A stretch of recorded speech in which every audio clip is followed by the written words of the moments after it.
itu sama saja ia telah memutuskan hubungannya dengan darat, memutuskan hubungan komunikasinya dengan darat. Demikian juga kita dengan sengaja menolak Roh Kudus terus-menerus dapat membinasakan satu-satunya alat komunikasi antara kita dengan surga. Roh Kudus adalah alat komunikasi kita dengan surga. Tetapi jika kita menolak Roh Kudus, berkali-kali menolak Roh Kudus, sama saja kita membinasakan alat komunikasi kita dengan surga. Setelah kita tidak lagi mengizinkan Roh Kudus bekerja, oleh sebab perbuatan-perbuatan kita menentang dan dengan sengaja, maka kesadaran sudah tidak mungkin lagi. Demikian juga pertobatan, keampunan, damai dan jaminan, keinginan untuk berdamai dengan Allah akhirnya akan hilang. Kita telah melampaui batas buatan kita sendiri untuk pekerjaan Roh Kudus. Ibrani 4 ayat 4 sampai ayat 6. Sebab tentang hari ketujuh pernah dikatakan dalam satu nas, dan Allah berhenti pada hari ketujuh dari segala pekerjaannya. Dan dalam nas itu kita baca, mereka takkan masuk ke tempat perhentianku. Jadi sudah jelas bahwa ada sejumlah orang akan masuk ke tempat perhentian itu. Sedangkan mereka yang kepadanya lebih dahulu diberitakan kabar kesukaan itu tidak masuk karena ketidaktaatan mereka.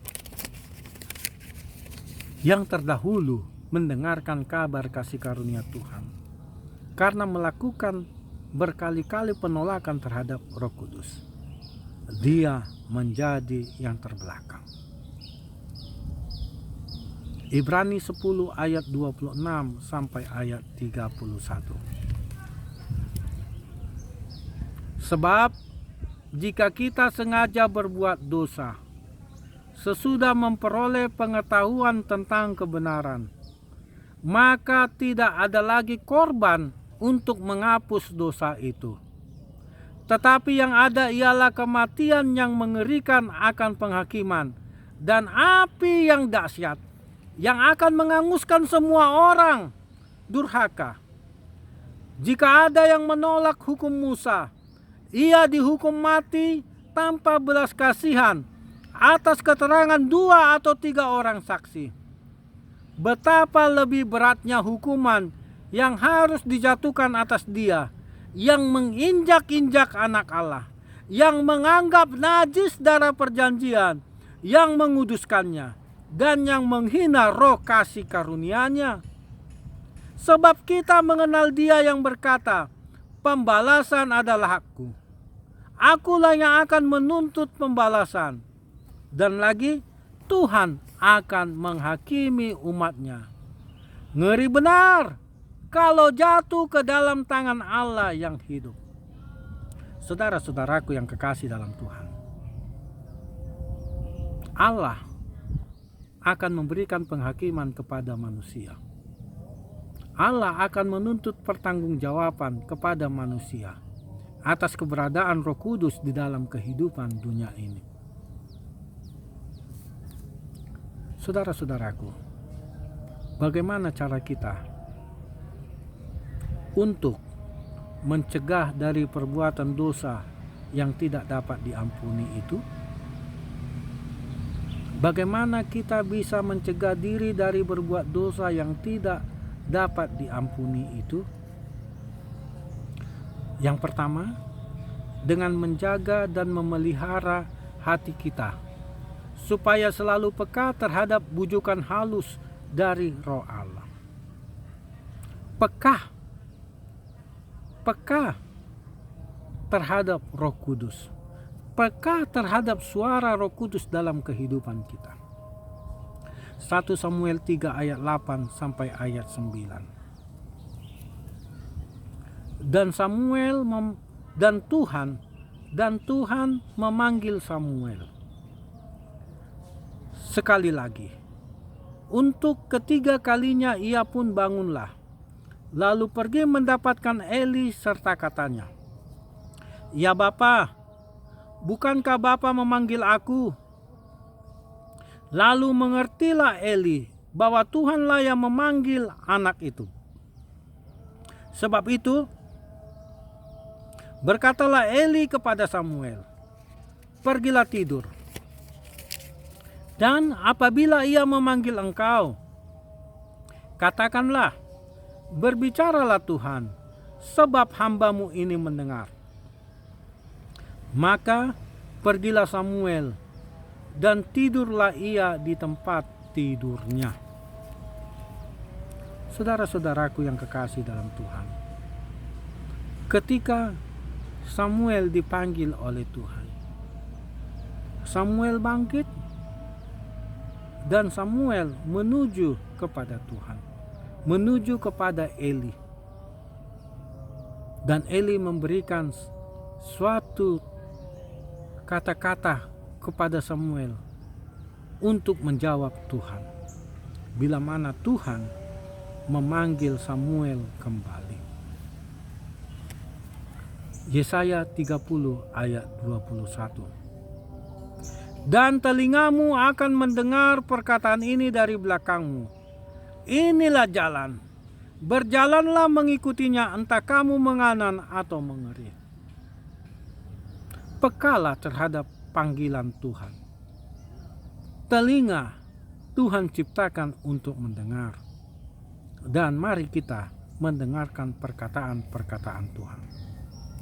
Yang kedua, dengan waspada terhadap langkah pertama dalam menolak secara sadar kehendak Allah yang sudah kita ketahui. Kita sudah mengetahui kehendak Allah di dalam kehidupan kita, yaitu untuk melakukan kebenaran, untuk melakukan pertobatan. Bilangan 22 ayat 16 sampai ayat 18. Bilangan 22 ayat 16 sampai ayat 18.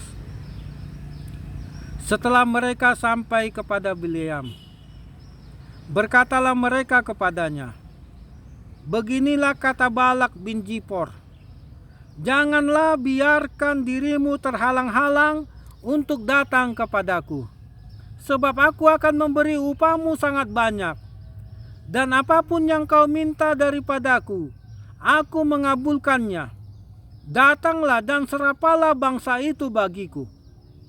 Tetapi Bileam menjawab kepada pegawai-pegawai Balak, "Sekalipun Balak memberikan kepadaku emas dan perak seistana penuh, aku tidak akan sanggup berbuat sesuatu yang kecil atau yang besar yang melanggar titah Tuhan Allahku." Saudara-saudaraku, pada mulanya Bileam adalah hamba Allah, nabi Allah. Ketika Bileam dibujuk untuk melakukan sumpah serapah, mencelakakan bangsa Israel, utusan-utusan Balak bin Zipor, Raja Moab, datang kepada Bileam. Bileam mengatakan, "Aku tidak akan sanggup berbuat sesuatu yang kecil atau yang besar yang melanggar titah Tuhan Allahku." Bileam mampu mengatakan demikian. Akhir daripada kisah Bileam, ketika dia bermain-main dan memberikan kesempatan kepada dosa, kepada kejahatan, Bileam mati oleh karena kejahatannya. Roh Kudus meninggalkan Bileam. Saudara-saudaraku, dengan mengembangkan tabiat menurut dengan segera, apabila mendengar penjelasan tentang kewajiban kita terhadap Allah. Setiap orang memiliki kewajiban terhadap Allah. Mazmur 18 ayat 44 sampai ayat 45. Engkau meluputkan aku dari perbantahan rakyat. Engkau mengangkat aku menjadi kepala atas bangsa-bangsa. Bangsa yang tidak kukenal menjadi hambaku. Baru saja telinga mereka mendengar, mereka taat kepadaku. Orang-orang asing tunduk menjilat aku. Saudara-saudaraku, manusia sanggup tunduk kepada manusia. Mengapa manusia melalaikan hatinya, melalaikan kehidupannya untuk tidak tunduk kepada Allah dan kepada Roh Kudus? Saudara, Ibrani 3 ayat 7 sampai ayat 8. Sebab itu seperti yang dikatakan Roh Kudus pada hari ini, jika kamu mendengar suaranya, janganlah keraskan hatimu seperti dalam kegeraman pada waktu pencobaan di padang gurun. Jangan mengeraskan hati. Tindakan-tindakan di mana kita telah memutuskan hubungan kita dengan sorga. Roh Kudus adalah alat komunikasi kita dengan sorga. Jadi, dosa yang tidak dapat diampuni itu adalah ketika kita melakukan tindakan-tindakan mengeraskan hati, tidak mau lagi mendengarkan suara Roh Kudus. Bila mana Roh Kudus kita masih mengerti akan kejahatan, dosa adalah dosa, kebenaran adalah kebenaran. Itu pertanda Roh Kudus masih bersemayam, berdiam di dalam diri kita. Tetapi bila mana kebiasaan-kebiasaan kehidupan kita telah berwujud menjadi kebiasaan yang tidak dapat lagi diubahkan, kita gemar melakukan kejahatan, melakukan dosa, dan tidak menganggap dosa itu adalah dosa,